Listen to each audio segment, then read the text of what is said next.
Hello mga Japaninay! Welcome back to my mini vlog. So for today's mini vlog, isamahan nyo nga kaming buuin itong puzzle na to.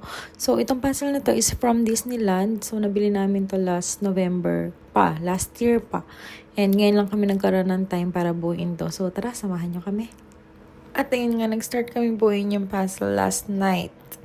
So, ngayon ko in-upload tong mini vlog na to. So, ibig sabihin, kagabi namin siya ni-start buuin. So, tara, samahan nyo kami. And magugulat kayo sa magiging output ng puzzle. Let's go!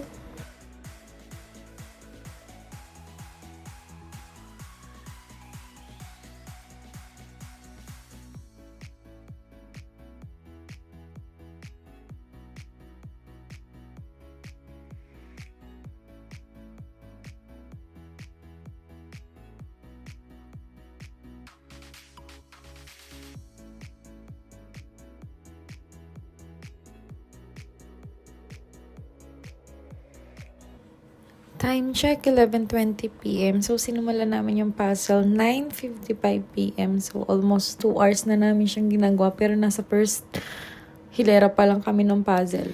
And since sinantok na kami kagabi, so nag-decide na lang kami na ipagpatuloy siya kinabukasan. Pero ngayon ako na lang muna yung gumagawa kasi sumakit daw yung batok niya kakatungo. Sus, kunwari, tinatamad lang yung gumawa. Charis, hindi man sakit talaga yung batok niya. Kasi kagawang ko rin, chay. Kaya ako na lang muna ngayon, anek. So, ayan na. So, stay tuned hanggang huli. Sobrang ganda ng puzzle. Promise.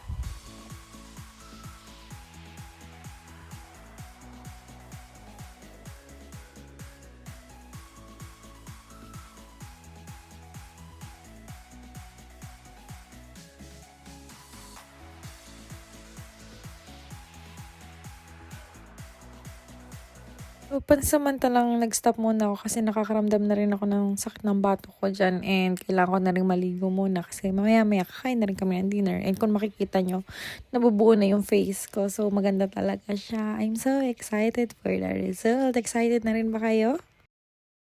So, time check, 8:23 p.m. Kinabukasan ng February 29. Kinabukasan, February 29, anek. So, ayan, tinulungan na ako ni Boss K dyan dahil hindi ko siya kaya mag-isa.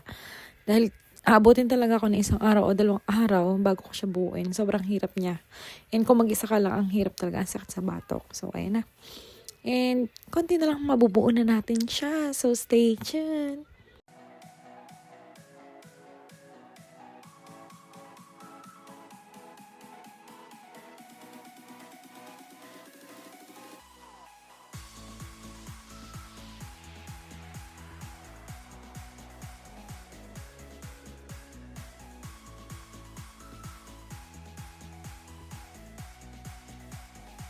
Taran! So, as you can see, tapos na siya after 1 day. Hindi ko sure. Pero yan yung resulta niya. Yay! The artwork! So, lahat yan is Disney characters and pag nabuo mo siya, magiging picture nyo. That's it!